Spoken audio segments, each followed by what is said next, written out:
Welcome, ladies and gentlemen, London Mines and Money 2018 Commodity TV here in London for you on stage. And with me, my first interview partner from Condor Gold, the chairman and CEO, Mark Child, who wants to give us a lovely update. Mark, good morning. Good morning. Good to see you again. Yeah, good to see you, and thanks for taking the time. We have spoken in the last years several times, and it looks like that you made a very good progress this year, right? Maybe you can comment a little bit on the most important topic, the permits you received. Yes, that's been excellent news for us. We amended our permit application in January this year to proceed with the mine without any resettlement. That was very well received by the government and the local community. We then ended up with site visit inspections from the government in March this year. We then had some additional work to do, and we passed those 16 technical studies. We had a sign-off from the ministry, and that's the key permit for everything. And then we proceeded to a public hearing or a public consultation, and we were granted the permits in August. So public consultation, that means like that, let's call it the village, the community, the people showed up and asked questions. How many people showed up? We actually had official register. 499 people showed up for the public consultation, which is attended by the ministry, the mayors, and different government entities as well, to show support for the mine. And we had applications for 700 jobs during the 3 weeks up to that public consultation. Interesting. So the communities are really in favor. They want to see your mine built. Do I get that right? Yes, this is an old mining town where Nicaragua of Canada produced gold back in the 1940s. The mine closed in 1956. And the village is only there because of the old mine. It has so it's hit really hard times. It's 40% poverty, and this breathes new life and regenerates the whole area. I mean, we can probably say for each job you create, a whole family can live out of that, like 10 people, right?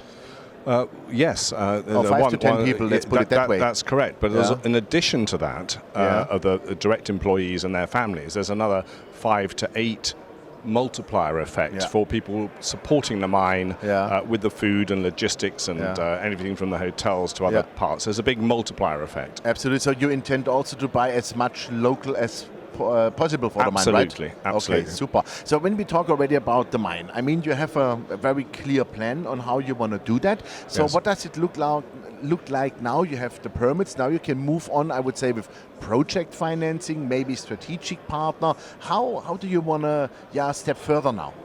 Well, the permit is for land your open pit. So out of our anticipation is that we produced 600,000 ounces of gold. So we're permitted to produce 600,000 ounces of gold. We can do that in 6 or 7 years.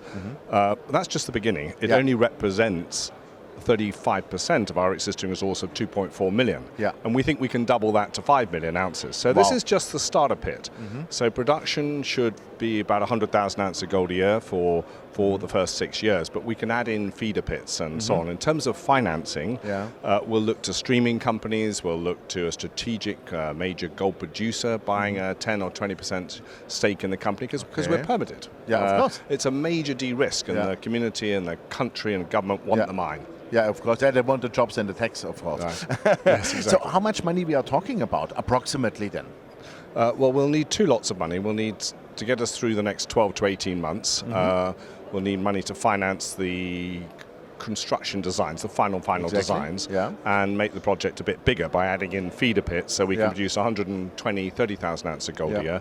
And then the total upfront capital cost is about 110 million US. Yeah, but that's makeable, I would say. Yes, it is. It's not that half a billion project where you don't know, do you get the money, yes or no? I mean, 110, that's really manageable. The key thing is we're lower quartile cash costs. So it's a 3 gram open pit. So we're producing at just under $700 an ounce. All in? All in sustaining cash costs, correct. So just out of that starter pit, if you think of there's 600,000 ounces of gold produced times $500 margin, if gold's 1,200, we're producing at 700. There's $300 million free cash flow straight off in 6 years. I would say how many businesses produce $300 million free cash flow? Not that many, I would say. Exactly. Yes. That's right, And do you have already any ideas? Like, I mean, you said already a stream is a possibility, Yes. That's the first thing. The second thing is, of course, debt. Yes. And maybe, what do you think might be an equity component, or do you need equity? Yes, there will be an equity component. And we're working through a number of different scenarios of planning how to finance the mine. And I think that depends to an extent whether we get a strategic partner in to buy 10, 20%. But all avenues to funding should be open at the moment. It's a difficult market. And so we can look at convertibles, we can look at debt, we can look at a stream, we can, and we need to get it funded. So let's equipment suppliers. We'll look at that funding mix. Everything's possible. Maybe stupid question, but do you see already interest that active, let's say, mine financiers, streamers come to you and say, hey, we want to talk to you guys? Yes. I know you cannot say names for sure, but do you have interest? We have a lot of interest because we're permitted. So there's so many of the people that are out there actually don't have permits, and permits can take, as we found, took us 2.5 years. And the average permit's now taking 5 years. So as soon as you announce, I've got permits to produce 600,000 ounces, and it could be 3 times that we produce over in due course, you get a lot of people and bankers and streaming. Their job is to put money to work, and we're economic and make a yield, of course, and make us otherwise make a return. Exactly.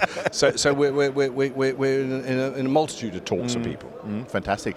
You said now you have the permit for 600,000 ounces. Right. How does it work? Then let's assume everything goes well. You start production. What do you have to do to, let's say, to get the permit for 1.5 million ounces? How does that work? Right. Well, I think if we do that, we're going to have 3 feeder pits, and that can increase our production by 40 to 50%. And we have those identified already, and we have them in resource. One of those hasn't been announced, but we have the numbers internally. The location of the processing plant doesn't change. The location of the tailing storage doesn't change. So all that happens is you're permitting a feeder pit, like an area completely, and then you have a road haul from the pit to the main mine. So that's really much easier. In Nicaragua, B2Gold are continually permitting a new feeder pit and so on. So the big decision is, do you want the mine or not? Once you got that permit, the rest of it just should follow automatically. Move smoothly. Yes. Super. I think so. Fantastic. Well then, thank you very much. It was a great update, and I think one of the best Christmas presents you could have done for your shareholders, because permits are key. And now I would say 2019, you really work that stuff out and get the project financing done. Exactly. It's a major de-risk. Yeah, absolutely. Great. Mark, thank you very much. All the best. Thank you for the interview. Merry Christmas, of course. Thank you. Thank you. Yeah, ladies and gentlemen, it was Mark Child, the CEO and chairman of Condor Gold. And you heard it, permits are key. And they did it this year. They have all the permits now for 600,000 ounces production. That's easily 5 to 6 years production. And you heard it, they have a much more potential. The mine has already like 2.4 million ounces in resources, but as Mark said, they can easily double that over the next years. Of course, this requires drilling, but it looks really favorable from the project area. And $110 million, honestly, that is really financeable, makeable, even in those horrible markets. So thank you very much. Check out the company. It's really, the risk has gone a lot away now. And Merry Christmas. Bye-bye from London.